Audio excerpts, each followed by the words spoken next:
नमस्कार दोस्तों, स्वागत है आप सभी का हमारे भक्ति कहानी चैनल पर। आज इस वीडियो में आप जानेंगे कि कार्तिक मास के शुक्ल पक्ष एकादशी रमा एकादशी कब है, पूजा मुहूर्त, पारण समय और एकादशी का महत्व।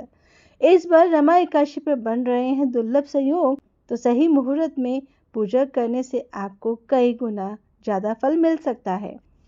हिंदू धर्म में कार्तिक मास में आने वाली एकादशी तिथि का खास महत्व होता है। रमा एकादशी कार्तिक महीने की पहली एकादशी होती है।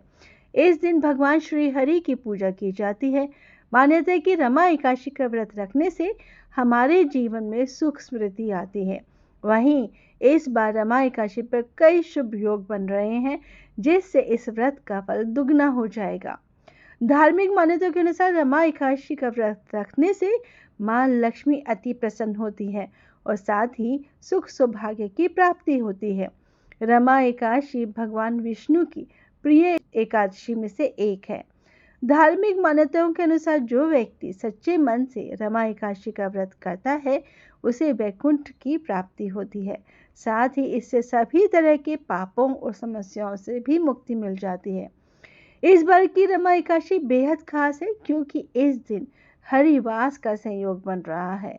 ज्योतिष शास्त्र की माने तो जब एकादशी तिथि 2 दिन उदय तिथि में होती है, तब यह योग बनता है। इस बार ऐसा ही संयोग है कि 27 अक्टूबर को उदय तिथि में एकादशी शुरू होगी और अगले दिन यानी कि 28 अक्टूबर को भी उदय काल में एकादशी तिथि रहेगी।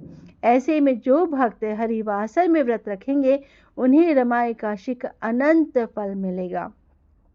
आइए अब जानते हैं कि रमा एकादशी की सही तिथि, पूजा का शुभ मुहूर्त और पारण समय के बारे में। हिंदू पंचांग के अनुसार कार्तिक मास के शुक्ल पक्ष की एकादशी तिथि 27 अक्टूबर 2024 को सुबह 5:24 पर शुरू होगी और अगले दिन 28 अक्टूबर 2024 को सुबह 7:51 पर समाप्त होगी। ऐसे में 27 अक्टूबर को व्रत रखा जाएगा। रमा एकादशी के दिन पूजा का शुभ मुहूर्त सुबह 6:30 है। इस दिन राहु काल सुबह 7:54 से सुबह 9:18 तक रहेगा। राहु काल में पूजा करना शुभ नहीं माना जाता है। अब जानते हैं रमा एकादशी का पारण का समय। हिंदू पंचांग के अनुसार इस साल रमा एकादशी का व्रत 28 अक्टूबर 2024 को रखा जाएगा और इसका पारण अगले दिन यानी 29 अक्टूबर सुबह 6:23 से 8:35 के बीच कभी भी किया जा सकता है। पारण आप सात्विक भोजन जैसे दाल चावल, शाकाहारी भोजन, खिचड़ी, खीर आदि चीज़ों से कर सकते हैं। प्याज लहसुन के भोजन से कभी भी पारण ना करें। और अब जानते हैं एकादशी की पूजा विधि। एकादशी के दिन सबसे पहले सुबह उठकर स्नान करें, उसके बाद मंदिर की साफ सफाई करें और व्रत पूजा का संकल्प लें। एक चौकी पर विष्णु भगवान और माता लक्ष्मी जी की प्रतिमा स्थापित करें। उसके बाद भगवान श्री हरि विष्णु का जल अभिषेक करें और पंचामृत से उन्हें स्नान कराएं। इसके बाद विष्णु जी को पीले रंग के वस्त्र और पीले फूल अर्पित करें। माता लक्ष्मी को लाल रंग के फूल अर्पित करें। अब घी का दीपक जलाकर पूजा करें और व्रत का संकल्प लें। भगवान को भोग में मीठे फल या दूध से बनी चीजों का भोग लगाएं। विष्णु भगवान को तुलसी पत्र का भोग अवश्य देना चाहिए। तुलसी विष्णु भगवान को बहुत ही प्यारी है और बिना तुलसी के 56 भोग भी ठाकुर जी स्वीकार नहीं करते हैं। पूजा के बाद रमा एकादशी व्रत कथा का पाठ करें, फिर भगवान विष्णु के मंत्रों का जाप करें और आखिरी में भगवान विष्णु की आरती करें। विष्णु भगवान के मंत्रों का लिंक हमारे इस वीडियो के डिस्क्रिप्शन बॉक्स में दिया गया है। हमारे भक्तिपूर्ण भजन और मंत्रों के चैनल वृंदावन मेलोडीज और माई मंत्रा म्यूजिक पर भी आप ऐसे ही अपना प्यार और आशीर्वाद बनाए रखें। एकादशी व्रत के कुछ खास नियम हैं जो आपको पालन करने चाहिए अगर आप एकादशी का व्रत कर रहे हैं, और अगर आप एकादशी का व्रत नहीं कर रहे हैं तो भी आप इन नियमों का पालन अवश्य करें।